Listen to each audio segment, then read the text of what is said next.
जिस तरह एक पतले आदमी की शिकायत होती है कि मैं खाना तो बहुत खाता हूँ पर पता नहीं वेट गेन क्यों नहीं होता, उसी तरह कई स्टूडेंट्स की शिकायत होती है कि हम पढ़ते तो बहुत हैं पर कुछ याद नहीं होता। अब ये प्रॉब्लम ज़्यादातर एवरेज स्टूडेंट्स को होती है, क्योंकि जो टॉपर स्टूडेंट होते हैं उनको इकोनॉमिक्स में कोई प्रॉब्लम नहीं होती, तो बाकी सब्जेक्ट्स में क्या होगी। और जो एवरेज से नीचे के स्टूडेंट होते हैं उनका तो सॉफ्टवेयर ही ऐसा होता है कि उन्हें तो किसी में भी कोई प्रॉब्लम नहीं होती। आज हम इस वीडियो में देखेंगे कि हमें क्या करना चाहिए जिससे कि हम जो भी पढ़ें हमें जल्दी से याद हो जाए। अगर आप ये जानना चाहते हैं तो मेक श्योर कि आप इस वीडियो को एंड तक जरूर देखें।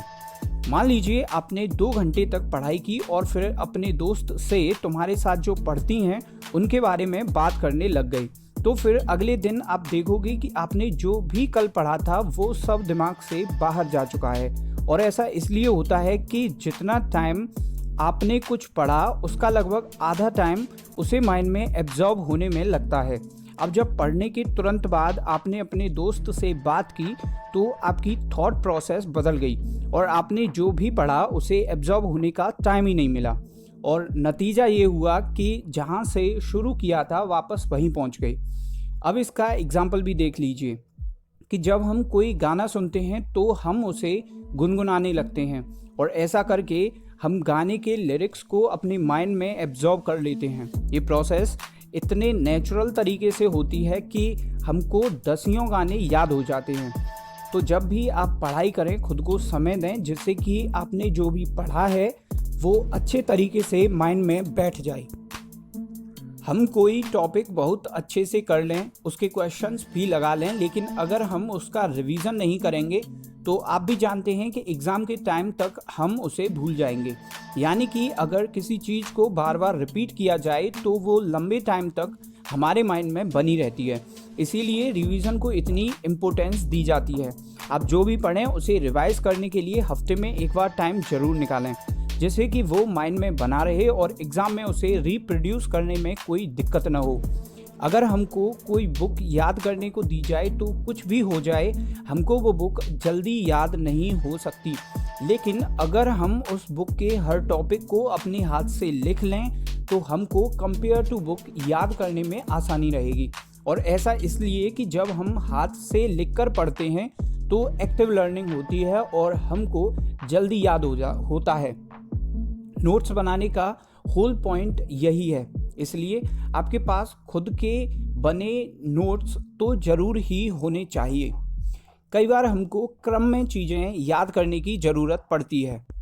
अब चूँकि क्रम में करनी है तो चीज़ों के नाम तो याद हो जाते हैं पर क्रम आगे पीछे हो जाता है।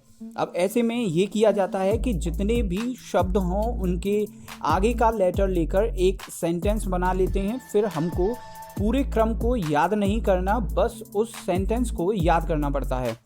बुक स्टोर पर बुक खरीदते वक्त जो फीलिंग होती है वो घर आते ही ख़त्म हो जाती है। अब जब बुक को पढ़ने बैठते हैं तो माइंड को लगता है कि इतनी मोटी किताब पढ़नी है, और चाहे आप कुछ भी कर लें आप उस किताब से याद नहीं कर सकते। लेकिन अगर हम उस बुक को 6-7 भागों में बांट लें फिर पढ़ें तो ये काम माइंड को आसान लगेगा। इसलिए अगर आप पर कोई मोटी किताब है तो उसे 6-7 भागों में बांट दें, या ये कहें कि उससे जो इम्पोर्टेंट है उसे निकाल लें और बाकी बचे को कबाड़ी को बेच दें। इसके साथ ये भी समझिए कि आपका जो स्टडी रूम है वहाँ सिर्फ और सिर्फ वो किताबें होनी चाहिए जिन्हें आप वाकई में पढ़ने वाले हैं। अब सब किताबों की लगता है कि मैं पढ़ने वाला हूँ, फिर तो जो किताब आपने पिछले 2 महीने से नहीं पढ़ी है तो वो किताब बेकार में आपके कमरे में जगह घेर रही है। उसे या तो किसी को दे दें या थोड़े से पैसे कमा लें। अब ये सब किस लिए? ये इसलिए कि आपके माइंड को ये सिग्नल जाना चाहिए कि बस ये 2-4 किताबें ही पढ़नी हैं, उसके बाद एंजॉय। और दूसरा ये समझिए कि आपकी आदत सुधरेगी, यानी कि आप बेकार की किताबों को खरीदने से पहले सोचना शुरू करेंगे, और जब कम किताबें होंगी तो ज़्यादा टाइम पढ़ पाएंगे।